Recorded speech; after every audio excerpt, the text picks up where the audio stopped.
India Europe trade deal ಇದನ್ನ mother of the all trade deal ಅಂತ ಕರೀತಾರೆ. ಯಾಕಂದ್ರೆ ಜಗತ್ತಿನ ಟೋಟಲ್ GDP $100 ಟ್ರಿಲಿಯನ್ ಇದೆ. ಅದರಲ್ಲಿ $25 ಟ್ರಿಲಿಯನ್ ಈ ಯುರೋಪ್ ಇಂದ ಬರುತ್ತೆ.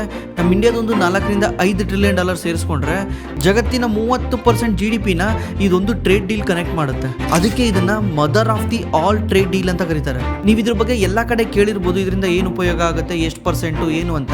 ನಾವು ಈ ವಿಡಿಯೋದಲ್ಲಿ ಆ ಥರ ಏನು ಮಾತಾಡಕ್ ಹೋಗಲ್ಲ. ಎಷ್ಟು ಪರ್ಸೆಂಟು, ಇದಕ್ಕೆ ಎಷ್ಟು ಪರ್ಸೆಂಟು, ಈ ಥರ ಟೆಕ್ನಿಕಲ್ ವರ್ಡ್ನ ಯೂಸ್ ಮಾಡಲ್ಲ. ರಿಯಲ್ ಆಗಿ ಇಂಡಿಯಾಗೆ ಏನು ಇದರಿಂದ ಬೆನಿಫಿಟ್ ಆಗುತ್ತೆ. ನಿಮಗೆ ಮೇಲ್ನೋಟಕ್ಕೆ ಅನ್ಸುತ್ತೆ ಯುರೋಪ್ಗೆ ಇದರಿಂದ ಲಾಸ್ ಆಗ್ತಾ ಇದೆ, ಆದರೂ ಕೂಡ ಯುರೋಪ್ ಯಾಕೆ ಇದಕ್ಕೆ ಒಪ್ಕೊಂತಾ ಇದೆ ಅಂತ. ಬಟ್ ಯುರೋಪ್ ಪ್ಲಾನ್ ಮಾಡ್ತಿರೋದು 1 ವರ್ಷ 2 ವರ್ಷಕ್ಕಲ್ಲ, 15-20 ವರ್ಷಕ್ಕೆ. ಯುರೋಪ್ ನಮ್ಮ ಇಂಡಿಯಾ ಮೇಲೆ ಬೆಟ್ ಮಾಡ್ತಾ ಇದೆ. ಹೇಗೆ ಈ ಟ್ರೇಡ್ ಡೀಲು ಇಂಡಿಯಾ ಮತ್ತೆ ಯುರೋಪ್ಗೆ ಸಖತ್ ಬೆನಿಫಿಷಿಯರಿ ಆಗುತ್ತೆ, ಸ್ಟಾಕ್ ಮಾರ್ಕೆಟ್ ಅಲ್ಲಿ ಇದರಿಂದ ಯಾವ್ಯಾವ ಸೆಕ್ಟರ್ಗೆ ಹೆಲ್ಪ್ ಆಗ್ಬೋದು ಅನ್ನೋದನ್ನ ಈ ವಿಡಿಯೋದಲ್ಲಿ ತಿಳ್ಕೊಳ್ಳೋಣ. ದಯವಿಟ್ಟು ಈ ವಿಡಿಯೋನ ಪೂರ್ತಿಯಾಗಿ ನೋಡಿ. ಈ ವಿಡಿಯೋ ಕಂಟಿನ್ಯೂ ಮಾಡೋಕ್ಕಿಂತ ಮುಂಚೆ ನಮ್ಮ ಹೆಸರು ಹೇಳ್ಕೊಂಡು ತುಂಬ ಜನ ಟೆಲಿಗ್ರಾಮಲ್ಲಿ ಸ್ಕ್ಯಾಮ್ ಮಾಡ್ತಾ ಇದ್ದಾರೆ. ನೀವು ಇಷ್ಟು ಇನ್ವೆಸ್ಟ್ ಮಾಡಿದ್ರೆ ಅಷ್ಟು ರಿಟರ್ನ್ ಸಿಗುತ್ತೆ, ಅಷ್ಟು ಇನ್ವೆಸ್ಟ್ ಮಾಡಿದ್ರೆ ಇಷ್ಟು ರಿಟರ್ನ್ ಸಿಗುತ್ತೆ ಅಂತ. ಯಾವತ್ತೂ ಆ ಥರ ಗ್ಯಾರಂಟಿಡ್ ರಿಟರ್ನ್ನ ಹೇಳೋದೇ ಇಲ್ಲೀಗಲ್ಲು. ಅವ್ರು ಆ ಥರ ಹೇಳ್ತಿದ್ದಾರೆ ಅಂದ್ರೇ ಸ್ಕ್ಯಾಮ್ ಅಂತ. ದಯವಿಟ್ಟು ಆ ಥರ ಯಾರೂ ನಂಬಕ್ಕೆ ಹೋಗ್ಬೇಡಿ. ನಾವು ಯಾರ ಹತ್ರನೂ ದುಡ್ಡು ಇಸ್ಕೊಳಲ್ಲ, ನಾವು ಯಾರ ಹತ್ರನೂ ದುಡ್ಡಿನ ವ್ಯವಹಾರ ಮಾಡಲ್ಲ. ಆಮೇಲೆ ನಮ್ಮದು ಟೆಲಿಗ್ರಾಮ್ ಚಾನಲ್ಲೇ ಇಲ್ಲ, ಟೆಲಿಗ್ರಾಮ್ ಚಾನಲ್ಲು ಇಲ್ಲ, ವಾಟ್ಸಪ್ ಚಾನಲ್ಲು ಇಲ್ಲ. ದಯವಿಟ್ಟು ಈ ಥರ ಎಲ್ಲ ನಂಬಕ್ಕೆ ಹೋಗ್ಬೇಡಿ. ನಾವು ಒಬ್ಬರ ಹತ್ರ ದುಡ್ಡಿನ ವ್ಯವಹಾರ ಮಾಡೋದೇ ಇಲ್ಲ. ನಮ್ಮ ಸರ್ವಿಸ್ ಕಂಪ್ಲೀಟ್ಲಿ ಫ್ರೀ ಆಗಿರುತ್ತೆ. ನಿಮ್ಗೇನಾದ್ರು ಸ್ಟಾಕ್ ಮಾರ್ಕೆಟಲ್ಲಿ ಇನ್ವೆಸ್ಟ್ ಮಾಡೋಕ್ಕೆ ಹೆಲ್ಪ್ ಬೇಕಿದ್ರೆ ನಮ್ಮ ಡಿಸ್ಕ್ರಿಪ್ಷನಲ್ಲಿ ಗೂಗಲ್ ಫಾರ್ಮ್ ಇರುತ್ತೆ. ಆ ಗೂಗಲ್ ಫಾರ್ಮಲ್ಲಿ ನೀವು ನಿಮ್ಮ ಡೀಟೇಲ್ನ ಎಂಟ್ರಿ ಮಾಡಿದ್ರೆ ನಮ್ಮ ಟೀಮ್ ನಿಮಗೆ ಕಾಲ್ ಮಾಡಿ ಹೆಲ್ಪ್ ಮಾಡ್ತಾರೆ. ಇದು ಕಂಪ್ಲೀಟ್ಲಿ ಫ್ರೀ ಇರುತ್ತೆ, ನಾವೇನು ದುಡ್ಡನ್ನ ಚಾರ್ಜ್ ಮಾಡಲ್ಲ. ಫಸ್ಟು ಯುರೋಪ್ ಯಾಕೆ ಈ ಟ್ರೇಡ್ ಡೀಲ್ಗೆ ಒಪ್ಕೊಂತಾ ಇದೆ ಅನ್ನೋದನ್ನ ಅನಲೈಸ್ ಮಾಡೋಣ. ಯುರೋಪ್ ಬಂದ್ಬಿಟ್ಟು ಒಂದು ಕಾಂಟಿನೆಂಟ್, ಗೊತ್ತಿದೆಯಲ್ಲ ನಿಮಗೆ ಯುರೋಪ್ ಅಂದ್ರೆ ಏನಂತ. ಯುರೋಪಲ್ಲಿ ತುಂಬ ಕಂಟ್ರಿಗಳು ಬರ್ತವೆ, ಅರೌಂಡ್ 27 ಕಂಟ್ರಿಗಳು ಸೇರಿ ಯುರೋಪ್ ಆಗಿದೆ. ಈ ಯುರೋಪ್ ದೇಶ ಬಂದ್ಬಿಟ್ಟು ತುಂಬ ರಿಚ್ ದೇಶ. ಇಲ್ಲಿನ ಜನಗಳ ಹತ್ರ ಭಾಳ ದುಡ್ಡಿದೆ. ಇದರಿಂದ ಆ ದೇಶದಲ್ಲಿ ಮ್ಯಾನುಫ್ಯಾಕ್ಚರಿಂಗ್ ಮಾಡಿಸಿದ್ರೆ ವರ್ಕೌಟ್ ಆಗಲ್ಲ. ಅಂದರೆ ಏನಾದರೂ ನೀವು ತಯಾರು ಮಾಡಬೇಕಂದ್ರೆ ಅಲ್ಲಿನ ಜನಗಳ ಹತ್ರ ಕೆಲಸಕ್ಕೆ ಇಟ್ಕೊಂಡು ನೀವೇನಾದ್ರು ತಯಾರು ಮಾಡಿದ್ರೆ ಏನಾಗುತ್ತೆ, ಅವ್ರಿಗೆ ಜಾಸ್ತಿ ಸಂಬಳ ಕೊಡಬೇಕಾಗುತ್ತೆ. ಜಾಸ್ತಿ ಸಂಬಳ ಕೊಟ್ಟಾಗ ಅಲ್ಲಿ ಲೇಬರ್ ಕಾಸ್ಟ್ ವರ್ಕೌಟ್ ಆಗದಲ್ಲೇ ಪ್ರಾಡಕ್ಟ್ ನೀವೇನು ತಯಾರು ಮಾಡ್ತೀರಾ ಅದ್ರ ಕಾಸ್ಟ್ ಆಟೋಮೆಟಿಕ್ಲಿ ಇನ್ಕ್ರೀಸ್ ಆಗುತ್ತೆ. ನೀವೇನಾದರೂ ಅಲ್ಲೊಂದು ಐಫೋನ್ ತಯಾರು ಮಾಡಬೇಕಂದ್ರೆ ಈಗ ಐಫೋನ್ ಬೆಲೆ 1 ಲಕ್ಷ ಇದ್ದರೆ ಆಟೋಮೆಟಿಕ್ಲಿ ಅದು 2 ಲಕ್ಷ ಆಗಿಬಿಡುತ್ತೆ. ಯಾಕಂದರೆ ತಯಾರು ಮಾಡೋಕ್ಕೆ ಜಾಸ್ತಿ ಲೇಬರ್ ಕೊಡಬೇಕಾಗುತ್ತೆ. ಅದಕ್ಕೆ ಯುರೋಪ್ ಏನು ಮಾಡ್ತಾ ಬಂದಿದೆ, ಕಳೆದ 30 ವರ್ಷದಿಂದನೂ ಯುರೋಪು ಚೈನಾ ಮೇಲೆ ಡಿಪೆಂಡ್ ಆಗ್ತಾ ಇದೆ. ಯಾಕಂದರೆ ಚೈನಾ ಹತ್ರ ಚೀಪ್ ಲೇಬರ್ ಇದೆ. ಮತ್ತು ಚೈನಾ ಮ್ಯಾನುಫ್ಯಾಕ್ಚರಿಂಗಲ್ಲಿ ತುಂಬ ಎಕ್ಸ್ಪರ್ಟ್ ಇದ್ದಾನೆ. ಅವ್ನ ಕೈಲಿ ಏನಾದರೂ ನೀವು ಮ್ಯಾನುಫ್ಯಾಕ್ಚರಿಂಗ್ ಕೊಟ್ಟರೆ ಲಾರ್ಜ್ ಸ್ಕೇಲಲ್ಲಿ ಮ್ಯಾನುಫ್ಯಾಕ್ಚರಿಂಗ್ ಮಾಡಿಕೊಡ್ತಾನೆ. ಮತ್ತು ಚೈನಾದಲ್ಲಿ ಈ ಥರ ಲೇಬರ್ ಪ್ರೊಟೆಸ್ಟು ಅದು ಇದು ಅಂತ ಏನು ಪ್ರಾಬ್ಲಮ್ ಇಲ್ಲ. ಇದರಿಂದ ಯುರೋಪ್ ಏನು ಮಾಡುತ್ತೆ, ಚೈನಾ ಜೊತೆ ಒಂದು ಅಗ್ರಿಮೆಂಟ್ ಮಾಡ್ಕೊಳುತ್ತೆ. 2001ರಲ್ಲಿ ಚೈನಾ ಹೋಗ್ಬಿಟ್ಟು ವರ್ಲ್ಡ್ ಟ್ರೇಡ್ ಆರ್ಗನೈಸೇಷನಲ್ಲಿ ಜಾಯ್ನ್ ಆಗ್ತಾನೆ. ಇದರಿಂದ ಚೈನಾ ಬೇರೆ ಬೇರೆ ಕಂಟ್ರಿಗಳಿಗೆ ಅವ್ನ ಪ್ರಾಡಕ್ಟ್ನ ಸೆಲ್ ಮಾಡೋಕ್ಕೆ ಸ್ಟಾರ್ಟ್ ಮಾಡ್ತಾನೆ, ಅದರಲ್ಲೂ ಮೆಜಾರಿಟಿ ಯುರೋಪ್ ಕಂಟ್ರಿಗಳಿಗೆ. ನೀವು 2016-17 ನೋಡಿದ್ದಿದ್ರೆ ಚೈನಾ ಜಗತ್ತಿನ ಮೋಸ್ಟ್ ಆಫ್ ದಿ ಎಕ್ಸ್ಪೋರ್ಟ್ನ ಕಂಟ್ರೋಲ್ ಮಾಡ್ತಾ ಇದ್ದ. ಇವತ್ತು ಮಾಡ್ತಿದ್ದಾನೆ. ಬಟ್ ಅವಾಗ ಅಮೆರಿಕ ಇದನ್ನು ಅರ್ಥ ಮಾಡ್ಕೊತಾನೆ. ಅಮೆರಿಕ ಅರ್ಥ ಮಾಡ್ಕೊಂಡು ನಿಧಾನಕ್ಕೆ ಚೈನಾ ಜೊತೆ ಟ್ರೇಡ್ ಡೀಲ್ನ ಕಷ್ಟ ಮಾಡ್ತಾ ಹೋಗ್ತಾನೆ. ಚೈನಾ ಜೊತೆ ಟ್ರೇಡ್ ವಾರ್ ಮಾಡೋಕ್ಕೆ ಸ್ಟಾರ್ಟ್ ಮಾಡ್ತಾನೆ. ಬಟ್ ಯುರೋಪ್ ಆ ಥರ ಮಾಡಲ್ಲ. ಯುರೋಪು ಕಂಟಿನ್ಯೂ ಮಾಡ್ಕೊಂಡು ಹೋಗ್ತಾನೆ. ಚೈನಾನ ಅವರ ಫೇವ್ರೇಟ್ ಟ್ರೇಡ್ ಕಂಟ್ರಿ ಆಗಿಯೇ ಅವರು ಅಪ್ಕೊಂಡಿರ್ತಾರೆ. But over a period of time ಯುರೋಪಿಗೆ ಅರ್ಥ ಆಗುತ್ತೆ ಒಂದೇ ಕಂಟ್ರಿ ಮೇಲೆ ನಂಬ್ಕೊಂಡಿದ್ರೆ ಏನೆಲ್ಲ ಆಗುತ್ತೆ ಅಂತ. ಯಾಕಂದರೆ 2021-22ರಲ್ಲಿ ಚೈನಾದಲ್ಲಿ ಕೋವಿಡ್ ಬಂತಲ್ಲ. ಚೈನಾದಲ್ಲಿ ಕೋವಿಡ್ ಬಂದ ತಕ್ಷಣ ಚೈನಾ ಏನು ಮಾಡ್ದ, ಮಕಾ ಮುಲಾಜ್ ನೋಡ್ದಲ್ಲೇ ಲಾಕ್ಡೌನ್ ಮಾಡ್ಬಿಟ್ಟ. ಯಾರ ಮಾತು ಕೇಳ್ದಲ್ಲೇ ಲಾಕ್ಡೌನ್ ಮಾಡ್ದ. ಈಗ ಲಾಕ್ಡೌನ್ ಮಾಡಿದ್ರೆ ಏನಾಯಿತು ಅಂತ ನೀವು ಕೇಳ್ಬೋದು. ಏನಾಗುತ್ತೆ ಅಂದರೆ ಈಗ ಚೈನಾದಲ್ಲಿ ಲಾಕ್ಡೌನ್ ಮಾಡಿದ್ದಕ್ಕೇ ಯುರೋಪಲ್ಲಿರೋ ಯಾವುದೋ ಕಂಪ್ನಿಗಳಿಗೆ ಸಪ್ಲೈ ಚೈನ್ ಇಲ್ದಂಗೆ ಆಯ್ತಲ್ಲ. ಈಗ ಎಕ್ಸಾಂಪಲ್ ಹೇಳ್ಬೇಕಂದ್ರೆ ನಮ್ದೊಂದು ದೊಡ್ಡ ಕಂಪ್ನಿ ಇದೆ, ಇಲ್ಲೊಂದು 1000 ಜನ ಕೆಲಸ ಮಾಡ್ತಾರೆ. ಇದ್ರದ್ದು ಗೇಟ್ ಬೀಗ ಮತ್ತು ಮೇನ್ ಡೋರ್ ಬೀಗನ ಯಾರೋ ಒಬ್ಬ ಎಂಪ್ಲಾಯ್ ಕೈಯಲ್ಲಿದೆ ಅಥವಾ ಯಾವುದೋ ಸೆಕ್ಯೂರಿಟಿ ಗಾರ್ಡ್ ಕೈಯಲ್ಲಿದೆ. ಅವನು ಅವತ್ತಿನ ದಿವಸ ರಜಾ ಹಾಕ್ತಾನೆ. ರಜಾ ಹಾಕಿದ್ಕೇನೆ ಎಂಟೈರ್ ಎಂಪ್ಲಾಯ್ಗಳು ರಜಾ ಹಾಕ್ಬೇಕಾ? ಅದೇ ಥರ ಆಗುತ್ತೆ. 2022ರಲ್ಲಿ ಚೈನಾ ಶಂಜಾನ್ ಅನ್ನೋ ಒಂದು ಸಿಟಿ ಇದೆ, ಆ ಸಿಟಿನ ಕಂಪ್ಲೀಟ್ಲಿ ಲಾಕ್ಡೌನ್ ಮಾಡಿಬಿಡ್ತಾನೆ. ಈ ಸಿಟಿನ ಐಫೋನ್ ಸಿಟಿ ಅಂತ ಕರಿತಿರ್ತಾರೆ. ಫಾಕ್ಸ್ಕಾನ್ ಇದೇ ಸಿಟಿನಲ್ಲೇನೆ ಮ್ಯಾನುಫ್ಯಾಕ್ಚರಿಂಗ್ ಮಾಡ್ತಾ ಇದ್ದಿದ್ದು. ಈಗ ಇದೊಂದು ಸಿಟಿನ ಲಾಕ್ಡೌನ್ ಮಾಡಿದ್ಕೇನೆ ಆಪಲ್ಲು ಜಗತ್ತಿನಾದ್ಯಂತ ಐಫೋನ್ನ ಸೆಲ್ ಮಾಡೋಕ್ಕಾಗಲ್ಲ. ಒಂದೇ ಒಂದು ಕಂಟ್ರಿ ಮೇಲೆ ನಂಬ್ಕೊಂಡ್ರೆ ಏನೆಲ್ಲ ಪ್ರಾಬ್ಲಮ್ ಆಗುತ್ತೆ ಅಂತ ಜಗತ್ತಿಗೆ ಕೋವಿಡ್ ಇಂದ ಗೊತ್ತಾಗ್ತಾ ಹೋಯ್ತು. ಇದನ್ನೇ ಮುಂದೆ ಹೋಗಿ ಚೈನಾ +1 ಸ್ಟ್ರಾಟಜಿ ಅಂತ ಮಾಡಿದ್ರು. ಬಟ್ ಅಷ್ಟೊಂದು ರ್ಯಾಪಿಡ್ ಆಗಿ ಚೇಂಜ್ ಆಗ್ತಾ ಇರಲಿಲ್ಲ, ಯಾಕಂದ್ರೆ ಇದು ಅಷ್ಟೊಂದು ನೀಡಲ್ಲ ಅಂತ ಅನ್ಕೊಂಡಿದ್ರು. ಬಟ್ ರೀಸೆಂಟ್ಲಿ ಡೊನಾಲ್ಡ್ ಟ್ರಂಪ್ ಈ ಥರ ಪೊಲಿಟಿಕಲ್ ಇಂಬ್ಯಾಲೆನ್ಸ್ ಆಗ್ತಾ ಇರೋದ್ರಿಂದ ಬೇರೆ ಬೇರೆ ದೇಶಗಳಿಗೆ ಅರ್ಥ ಆಗ್ತಾ ಇದೆ, ಒಂದೇ ಕಂಟ್ರಿನ ನಂಬ್ಕೊಂಡಿದ್ರೆ ಪ್ರಾಬ್ಲಮ್ ಆಗುತ್ತೆ. ನಾಳೆ ಒಂದು ದಿವಸ ಯಾವುದಾದ್ರೂ ಒಂದು ಕಂಟ್ರಿ ಕೈ ಕೊಟ್ಟರೆ ನಮಗೆ ಇನ್ನೊಂದು ಕಂಟ್ರಿ ಹೆಲ್ಪ್ ಮಾಡುತ್ತೆ, ಡೈವರ್ಸಿಫಿಕೇಶನ್ ಇರಲಿ ಅಂತ ಇವಾಗ ಕಂಟ್ರಿಗಳು ಬೇರೆ ಬೇರೆ ಕಂಟ್ರಿಗಳ ಜೊತೆ ಫ್ರೀ ಟ್ರೇಡ್ ಅಗ್ರಿಮೆಂಟ್ನ ಮಾಡ್ಕೊಳಕ್ಕೆ ಸ್ಟಾರ್ಟ್ ಮಾಡಿದ್ದಾವೆ. ಅದರಲ್ಲೂ ಕೂಡ ಯುರೋಪ್ಗೆ ಮೇನ್ ಅಂದರೆ ನಮ್ಮ ಇಂಡಿಯಾ. ಯಾಕಂದರೆ ಯುರೋಪ್ ಒಂದ್ಸಲ ರಷ್ಯಾ ಯುಕ್ರೇನ್ ವಾರದಾಗ ರಷ್ಯಾ ಮೇಲೆ ಅಟ್ಯಾಕ್ ಮಾಡಿದಾಗ ರಷ್ಯಾ ಏನು ಮಾಡ್ತಾನೆ, ಯುರೋಪ್ದು ಗ್ಯಾಸ್ ಸಪ್ಲೈನ ಸ್ಟಾಪ್ ಮಾಡ್ಬಿಡ್ತಾನೆ. ಯುರೋಪಲ್ಲಿ ಗ್ಯಾಸು ತುಂಬಾ ಮುಖ್ಯ, ನ್ಯಾಚುರಲ್ ಗ್ಯಾಸು. ಯಾಕಂದ್ರೆ ಅಲ್ಲಿ ಫ್ಯಾಕ್ಟ್ರಿಗಳು ಗ್ಯಾಸಿಂದ ನಡೀತವೆ, ಮತ್ತೆ ಅಲ್ಲಿ ತುಂಬಾ ಕೋಲ್ಡ್ ವೆದರ್ ಇರೋದ್ರಿಂದ ಗ್ಯಾಸ್ನ ಹೀಟರ್ ಆಗಿ ಯೂಸ್ ಮಾಡ್ತಾರೆ. ಗ್ಯಾಸ್ನ ಬರ್ನ್ ಮಾಡಿ ಮನೆಯಲ್ಲಿ ಹೀಟ್ ಮಾಡಕ್ಕೆ ಯೂಸ್ ಮಾಡ್ತಾರೆ. ರಷ್ಯಾ ಏನ್ ಮಾಡ್ತಾನೆ, ಒಂದೇ ಸರಿಗೆ ಗ್ಯಾಸ್ ಸಪ್ಲೈ ಸ್ಟಾಪ್ ಮಾಡ್ಬಿಡ್ತಾನೆ. ಇದರಿಂದ ಎಂಟೈರ್ ಯುರೋಪನೇ ತತ್ತರಿಸೋಗ್ಬಿಡುತ್ತೆ.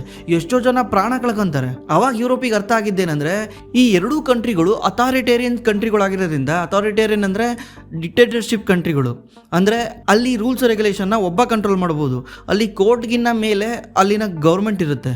ಇದರಿಂದ ಇಂಥ ಕಂಟ್ರಿಗಳ ಮೇಲೆ ನಂಬ್ಕೊಂಡ್ರೆ ಡೇಂಜರ್ ಅಂತ ಈಗ ಯುರೋಪ್ ಕಂಟ್ರಿಗಳು ಬೇರೆ ಆಲ್ಟರ್ನೇಟಿವ್ನ ಹುಡುಕ್ತಾ ಇದ್ದಾರೆ.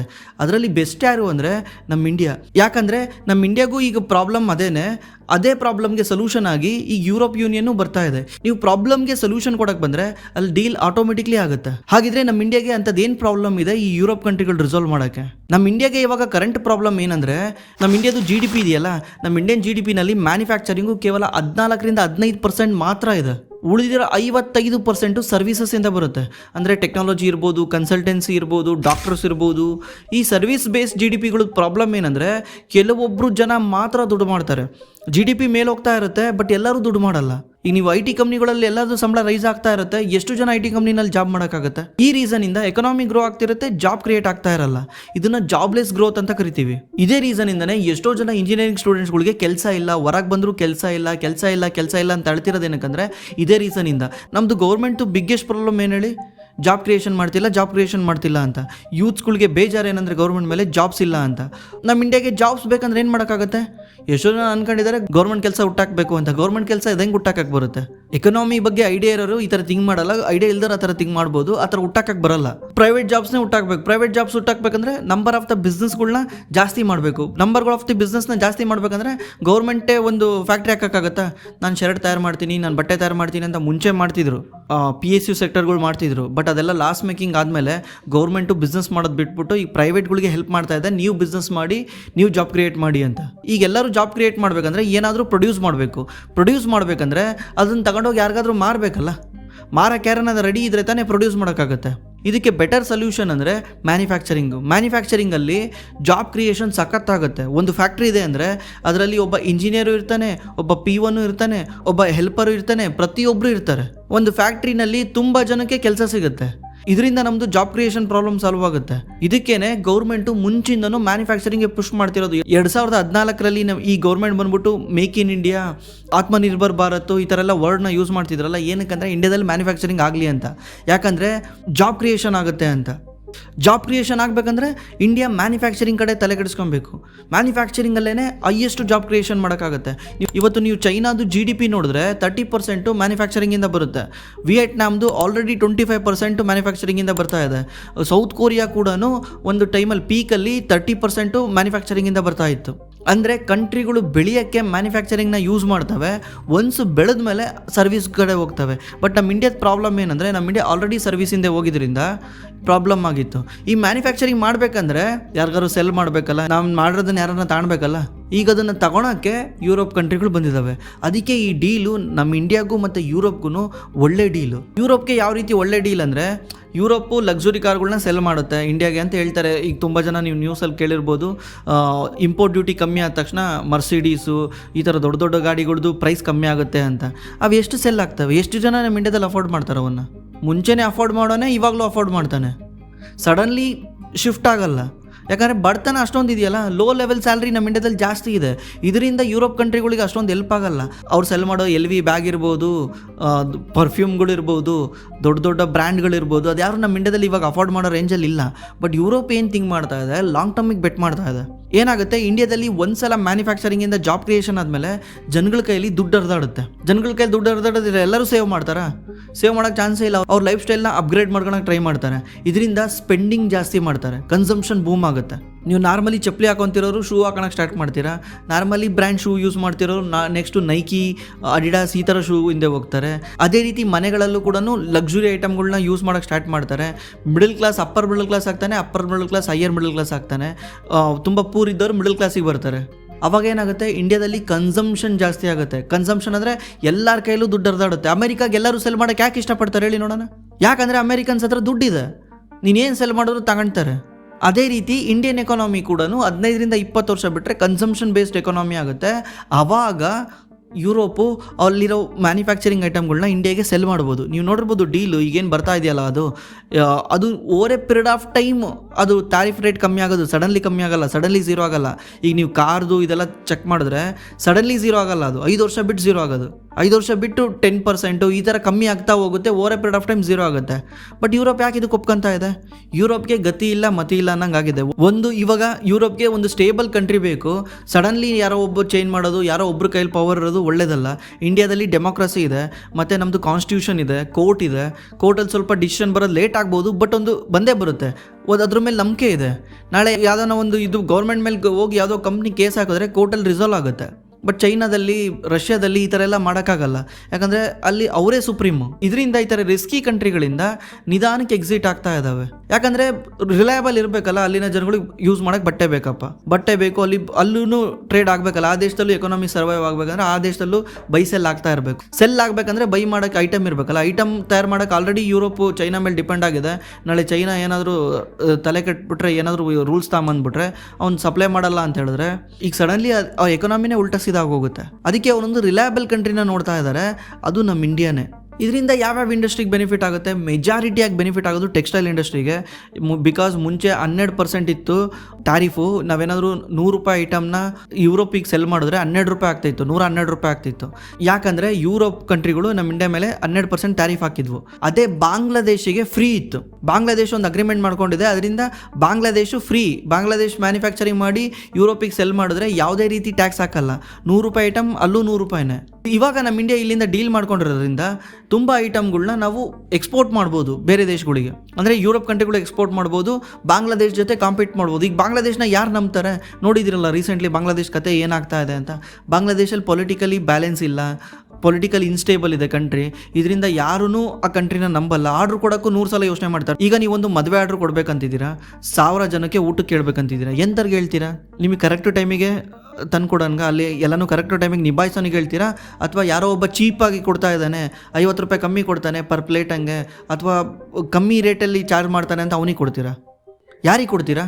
ಇನಿಷಿಯಲಿ ಇತ್ತು ಅದು, ಚೀಪಾಗಿ ಕೊಡ್ತೀವಿ, ಚೀಪಾಗಿ ಕೊಟ್ಟರೆ ತಗೊಳ್ತೀವಿ ಅಂತ. ಬಟ್ ಇವಾಗ ಚೀಪ್ ಅಂದರೆ ಏನೋ ಒಂದು ಪ್ರಾಬ್ಲಮ್ ಇದ್ದೇ ಇರುತ್ತೆ ಅದರಲ್ಲಿ. ಇದು ಬೇರೆ ದೇಶಗಳಿಗೂ ಗೊತ್ತಾಗ್ತಾ ಇದೆ. ಅದಕ್ಕೆ ಅವ್ರೇನು ಮಾಡ್ತಾ ಇದ್ದಾರೆ, ರಿಲಯಬಲ್ ಕಂಟ್ರಿ ಜೊತೆ ಶಿಫ್ಟ್ ಆಗ್ತಾ ಇದ್ದಾರೆ. ಈ ಟ್ರೇಡ್ ಡೀಲು ಇದನ್ನೇ ಹೇಳುತ್ತೆ. ಇಲ್ಲಿ ಯಾರು ಎಷ್ಟು % ಮಾಡಿದ್ರು, ಎಷ್ಟು % ಡೀಲ್ ಸಿಕ್ತು ಅದೆಲ್ಲ ಮ್ಯಾಟ್ರಲ್ಲ. ಇಲ್ಲಿ ಯಾಕೆ ವರ್ಲ್ಡ್ ಶಿಫ್ಟ್ ಆಗ್ತಾ ಇದೆ ಅನ್ನೋದೇ ಮ್ಯಾಟ್ರ್ ಇಲ್ಲಿ. ಮತ್ತು ನೀವು ಇಲ್ಲಿ ನೋಡಿ, ಟೆಕ್ಸ್ಟೈಲ್ಗೆ ನಮ್ಮ ಇಂಡಿಯಾಗೆ ಬೆನಿಫಿಟ್ ಆದರೆ, ಟೆಕ್ಸ್ಟೈಲು ಹೈಯೆಸ್ಟ್ ಜಾಬ್ ಕ್ರಿಯೇಷನ್ ಮಾಡೋ ಒಂದು ಇಂಡಸ್ಟ್ರಿ. ಯಾಕಂದರೆ ಅಲ್ಲಿ ಒಬ್ಬರು ಟೈಲರ್ಗಳು ಇರ್ತಾರೆ, ಚಕ್ಕರ್ಗಳು ಇರ್ತಾರೆ, ಮತ್ತು ಅದನ್ನು ಪ್ರತಿಯೊಂದಕ್ಕೂ ಇದು ಮಾಡೋರು ಇರ್ತಾರೆ. ಅಲ್ಲಿ ಟೂ ಮಚ್. ಒಂದು ಶರ್ಟ್ನ ತಯಾರಾಗಬೇಕಂದ್ರೆ 3-4 ಜನದ ಕೈಯಲ್ಲಿ ಹೋಗುತ್ತದು. ಅವಾಗ ಏನಾಗುತ್ತೆ, ಮೋರ್ ಜಾಬ್ ಕ್ರಿಯೇಷನ್ ಆಗುತ್ತೆ. ಇದು ಜಸ್ಟು Tier 1 ಸಿಟಿಗಳಲ್ಲೇ ಆಗಬೇಕಂತೇನಿಲ್ಲ. ನೆಕ್ಸ್ಟು ದಾವಣಗೆರೆನಲ್ಲಾಗ್ಬೋದು, ಹುಬ್ಳಿನಲ್ಲಾಗ್ಬೋದು, ಬೇರೆ ಕಡೆ ಬೆಳಗಾವಿನಲ್ಲಾಗ್ಬೋದು, ಎಲ್ಲ ಕಡೆನೂ ಆಗ್ಬೋದು. ಟೆಕ್ಸ್ಟೈಲ್ ಯಾವ ಊರಲ್ಲಿ ಬೇಕಿರೋ ತಯಾರು ಮಾಡ್ಬೋದು. ಬಿಕಾಸ್ ಅದಕ್ಕೆ ಲೇಬರ್ ಸ್ಕಿಲ್ಡೇ ಇರಬೇಕಂತೇನಿಲ್ಲ, ಕರ್ಕೊಂಡು ಬಂದು ಅವ್ರನ್ನ ಟ್ರೈನ್ ಮಾಡ್ಬೋದು. ಬೇರೆ ಬೇರೆ ಫ್ಯಾಕ್ಟ್ರಿಗಳಲ್ಲಿ ಸ್ಕಿಲ್ ಲೇಬರೇ ಇರಬೇಕು.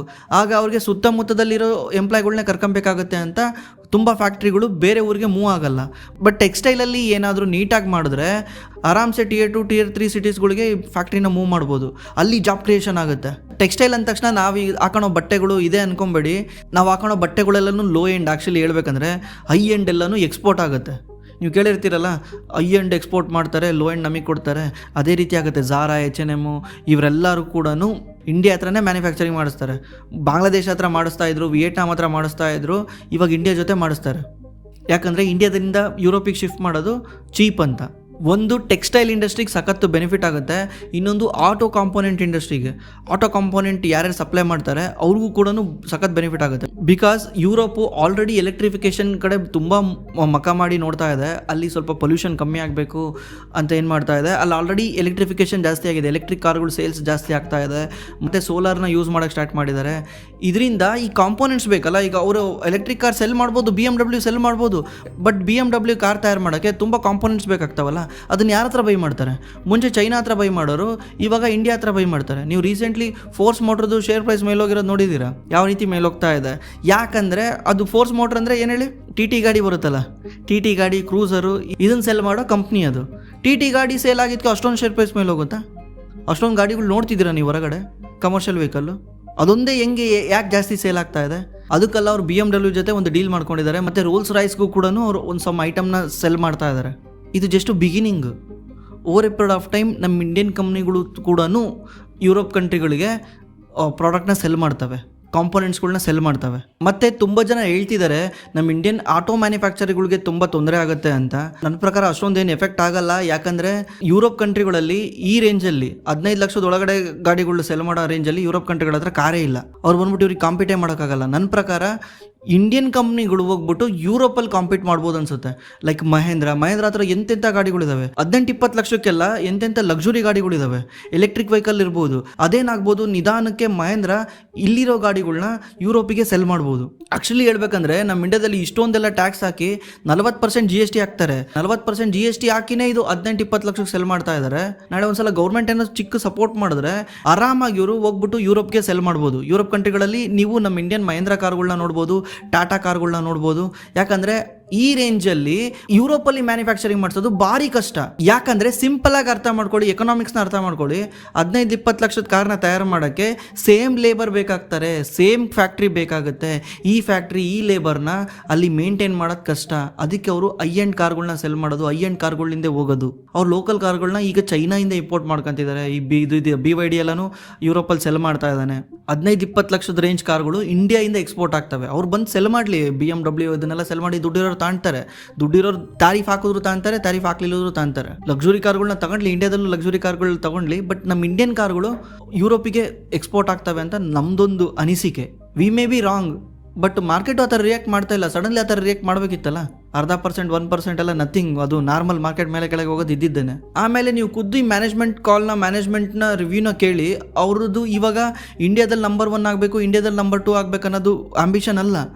ಗ್ಲೋಬಲಲ್ಲಿ ಆಗಬೇಕು, ಗ್ಲೋಬಲಲ್ಲಿ ನಾವೇನಾದರೂ ಒಂದು ಮಾಡಬೇಕು ಅನ್ನೋದು ಆಂಬಿಷನ್. ಯಾಕಂದರೆ ಗ್ಲೋಬಲಲ್ಲಿ ಎಷ್ಟು ದೊಡ್ಡ ಮಾರ್ಕೆಟ್. ಗ್ಲೋಬಲಲ್ಲಿ ನೀವು ಆಂಬಿಷನ್ ಬಂದರೆ ಬೀಟ್ ಮಾಡೇ ಮಾಡ್ತೀರಾ.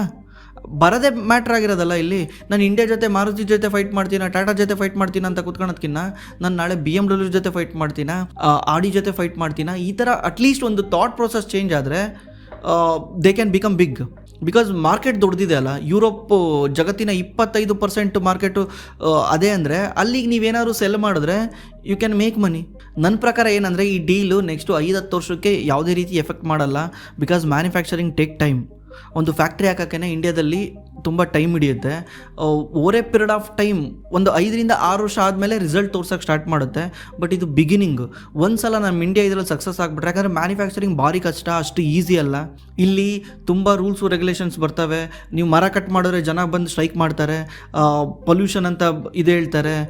ಅಥವಾ ನೀವು ಯಾರಿಗೋ ಲೇಬರ್ಗೆ ಒಂದು ಗಂಟೆ ಕೆಲಸ ಮಾಡಿಸ್ಕೊಂಡಿದ್ದೀರಾ ಅಂತ ಸ್ಟ್ರೈಕ್ ಮಾಡ್ತಾರೆ. ಇದೆಲ್ಲ ಪ್ರಾಬ್ಲಮ್ ಇದೆ. ಚೈನಾದಲ್ಲಿ ಇದೆಲ್ಲ ಆಗಲ್ಲ.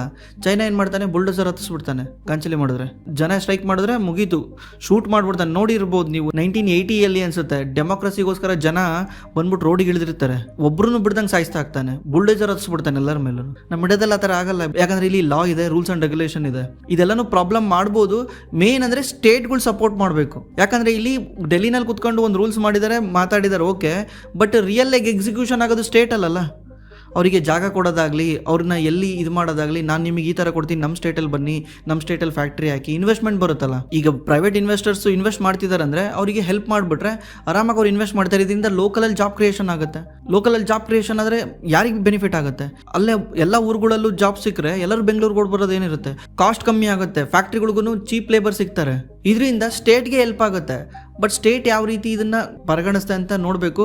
ಸ್ಟೇಟ್ ಏನಾದ್ರೂ ರೆಸ್ಪಾನ್ಸ್ ಮಾಡಲಿಲ್ಲದ್ರೆ ಯಾಕಂದರೆ ಇದು ಸ್ಟೇಟ್ ಲೆವೆಲಲ್ಲಿ ಆಗೋವಂಥ ಡೀಲ್ ಇದು. ಅಲ್ಲಿ ಡೀಲ್ ಮಾತಾಡಿರ್ಬೋದು, ಬಟ್ ಇದೆಲ್ಲ ನೆಕ್ಸ್ಟ್ ಪ್ರೋಸೆಸ್ ಇರೋದು ಸ್ಟೇಟ್ ಲೆವೆಲಲ್ಲಿ. ಸ್ಟೇಟ್ ಲೆವೆಲಲ್ಲಿ ಇದು ಫಾಸ್ಟ್ ಫಾರ್ವರ್ಡ್ ಆದರೆ ಲೈಕ್ ಇದು ಒಂಥರ ನಮ್ಮ ಇಂಡಿಯಾದು ನೆಕ್ಸ್ಟು ಗ್ರೋತ್ ಇದ್ದಂಗೆ. ಚೈನಾ ನೆಕ್ಸ್ಟ್ ಚೈನಾ ಅಂತಲೇ ಹೇಳ್ಬೋದು.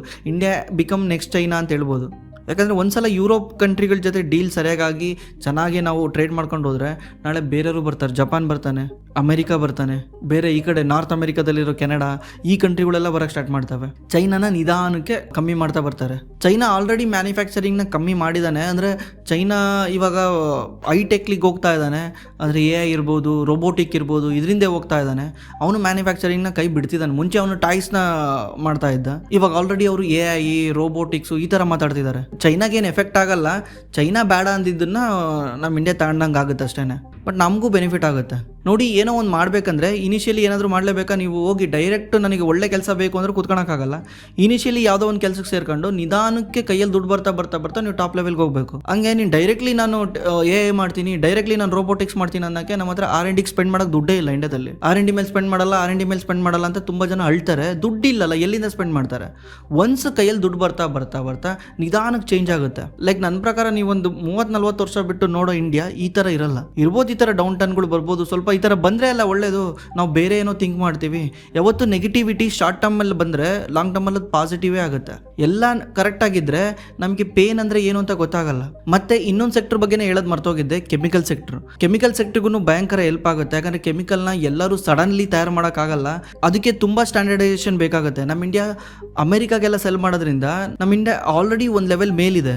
ಬಟ್ ಚೈನಾ ಕಾಂಪೀಟ್ ಮಾಡ್ತಿತ್ತು ನಮ್ಮ ಇಂಡಿಯನ್ ಕೆಮಿಕಲ್ ಕಂಪ್ನೀಸ್ಗಳ ಜೊತೆ. ಬಿಕಾಸ್ ನಮಗೆ 12-13% ಜಾಸ್ತಿ ಟ್ಯಾರಿಫ್ ಇರೋದ್ರಿಂದ ಚೈನಾ ಗೌರ್ಮೆಂಟ್ ಏನು ಮಾಡುತ್ತೆ, ಸಬ್ಸಿಡಿ ಕೊಡುತ್ತೆ ಅಲ್ಲಿನ ಕಂಪ್ನಿಗಳಿಗೆ, ನೀವು ಚೀಪಾಗಿ ಸೆಲ್ ಮಾಡಿ ಅಂತ. ಅಲ್ಲಿರೋ ಕಂಪ್ನಿಗಳು ತಗೊಂಡೋಗ್ಬಿಟ್ಟು ಚೀಪಾಗಿ ಸೆಲ್ ಮಾಡಿದಾಗ ನಮ್ಮ ಇಂಡಿಯನ್ಗೆ 12% ಜಾಸ್ತಿ ಬೇರೆ, ಇವರು ಅವ್ರ ಜೊತೆ ಕಾಂಪೀಟ್ ಮಾಡೋಕ್ಕಾಗ್ತಿರ್ಲಿಲ್ಲ. ಇವಾಗ ಏನಾಗ್ಬೋದು, ಇವರು ಇವಾಗ ಚೀಪಾಗಿ ಸೆಲ್ ಮಾಡಿದ್ರು ಕೂಡ ನಮಗೆ ಟ್ಯಾರಿಫ್ 0 ಇರೋದ್ರಿಂದ ನಾವು ಚೈನೀಸ್ ಜೊತೆ ಕಾಂಪೀಟ್ ಮಾಡ್ಬೋದು. ಚೈನಾ ಎಷ್ಟು ದಿವಸ ಈ ಥರ ಸಬ್ಸಿಡಿನಲ್ಲಿ ನಡೆಸೋಕ್ಕಾಗುತ್ತೆ? 2 ವರ್ಷ, 3 ವರ್ಷ, 4 ವರ್ಷ ಮ್ಯಾಕ್ಸಿಮಮ್. ಆಮೇಲೆ ಫ್ಯಾಕ್ಟ್ರಿ ಮುಚ್ಚಲೇಬೇಕಾಗುತ್ತಾ? ಫ್ಯಾಕ್ಟ್ರಿ ಮುಚ್ಚಿದ್ರೆ ನಮ್ಮ ಇಂಡಿಯನ್ನೇ ಮೊನೋಪೊಲಿ ಆಗುತ್ತಲ್ಲ. ಇಂಡಿಯನ್ ಕೆಮಿಕಲ್ ಕಂಪ್ನಿಗಳೇ ಮೊನೋಪೊಲಿ ಆಗ್ತಾವಲ್ಲ. ಇಂಡಿಯನ್ ಕೆಮಿಕಲ್ ಕಂಪ್ನಿಗಳು ನನ್ನ ಪ್ರಕಾರ 10 to 15 year ಗ್ರೋತ್ ಇದೆ ಅದರಲ್ಲಿ, ಸ್ಟ್ರಕ್ಚರಲಿ ಗ್ರೋತ್ ಇದೆ ಅದರಲ್ಲಿ. ಬಿಕಾಸ್ ಅಷ್ಟು ಈಸಿ ಅಲ್ಲ. ನಾಳೆ ಯಾವುದೋ ಒಂದು ಕಂಪ್ನಿ ಬಂದ್ಬಿಟ್ಟು ನಾನು ಕೆಮಿಕಲ್ನ ತಯಾರು ಮಾಡ್ತೀನಿ ನನಗೆ ಕೆಮಿಕಲ್ ಅಜಾರ್ಡಸ್, ಅದು ಒಂದು ಚೂರು ಹೆಚ್ಚು ಕಡಿಮೆ ಆದರೆ ಫ್ಯಾಕ್ಟ್ರಿನೇ ಬೆಂಕಿ ಎತ್ಕೊಂಡು ಹೋಗ್ಬಿಡುತ್ತೆ. ಇಡೀ ಊರೇನೆ, ಭೋಪಾಲ್ದು ನೋಡಿರ್ಬೋದು ನೀವು, ಇಡೀ ಊರೇನೆ ವಿಷ ಅನಿಲ ಹೋಗ್ಬಿಟ್ಟು ಎಷ್ಟೋ ಜನ ಸತ್ತೋದ್ರು. ಅದನ್ನ ಮ್ಯಾನೇಜ್ ಮಾಡೋದು ಭಯಂಕರ ಕಷ್ಟ. ಅದಕ್ಕೆ ತುಂಬಾ ಎಕ್ಸ್ಪೀರಿಯನ್ಸ್ ಇರಬೇಕು. ನಮ್ಮ ಇಂಡಿಯನ್ ಕಂಪ್ನಿಗಳಿಗೆ ಆಲ್ರೆಡಿ ಎಕ್ಸ್ಪೀರಿಯನ್ಸ್ ಇರೋದ್ರಿಂದ ಇವರು ಚೈನಾ ಜೊತೆ ಕಾಂಪೀಟ್ ಮಾಡ್ಬೋದು ಅಂತ ಅನ್ಸುತ್ತೆ. ಇಷ್ಟು ಈ ಟ್ರೇಡ್ ಡೀಲ್ ಬಗ್ಗೆ ನಾವಿಲ್ಲಿ ಯಾವ್ಯಾವ ಪ್ರಾಡಕ್ಟ್ಗೆ ಎಷ್ಟೆಷ್ಟು % ಇದೆಲ್ಲ ಮಾತಾಡಿಲ್ಲ. ಬಿಕಾಸ್ ಅದು ಇನ್ನೂ ಟ್ರೇಡ್ ಡೀಲ್ ಪೂರ್ತಿ ಆಗಿಲ್ಲ. ಒನ್ಸ್ ಪೂರ್ತಿ ಆದಮೇಲೆ ಅದ್ರ ಬಗ್ಗೆ ಡಿಸ್ಕಸ್ ಮಾಡೋದು ಚೆನ್ನಾಗಿರುತ್ತೆ. ಬಟ್ ಫ್ಯೂಚರಲ್ಲಿ ಈ ಇಂಡಸ್ಟ್ರಿಗಳಿಗೆ ಹೆಲ್ಪ್ ಆಗುತ್ತೆ, ನಮ್ಮ ಇಂಡಿಯನ್ ಎಕಾನಮಿ ಕೂಡ ಹೆಲ್ಪ್ ಆಗುತ್ತೆ. ಇದ್ರ ಬಗ್ಗೆ ನಿಮ್ಗೇನು ಅನಿಸುತ್ತೆ? ನಿಮ್ದು ಏನಾದರೂ ವ್ಯೂ ಇದ್ರೆ ದಯವಿಟ್ಟು ಕೆಳಗಡೆ ಕಾಮೆಂಟ್ ಮಾಡಿ. ಮತ್ತು ನೀವೇನಾದರೂ ಸ್ಟಾಕ್ ಮಾರ್ಕೆಟಲ್ಲಿ ಇನ್ವೆಸ್ಟ್ ಮಾಡೋದಿದ್ರೆ ನಮ್ಮ ಡಿಸ್ಕ್ರಿಪ್ಷನಲ್ಲಿ ಗೂಗಲ್ ಫಾರ್ಮ್ ಇದೆ. ಗೂಗಲ್ ಫಾರ್ಮಲ್ಲಿ ನಿಮ್ಮ ಡೀಟೇಲ್ನ ಎಂಟ್ರಿ ಮಾಡಿದ್ರೆ ನಮ್ಮ ಟೀಮ್ ನಿಮಗೆ ಕಾಲ್ ಮಾಡಿ ಹೆಲ್ಪ್ ಮಾಡುತ್ತೆ. ಇದು ಕಂಪ್ಲೀಟ್ಲಿ ಫ್ರೀ ಆಗಿರುತ್ತೆ. ನಾವು ಯಾವುದೇ ರೀತಿ ಚಾರ್ಜ್ ಮಾಡಲ್ಲ.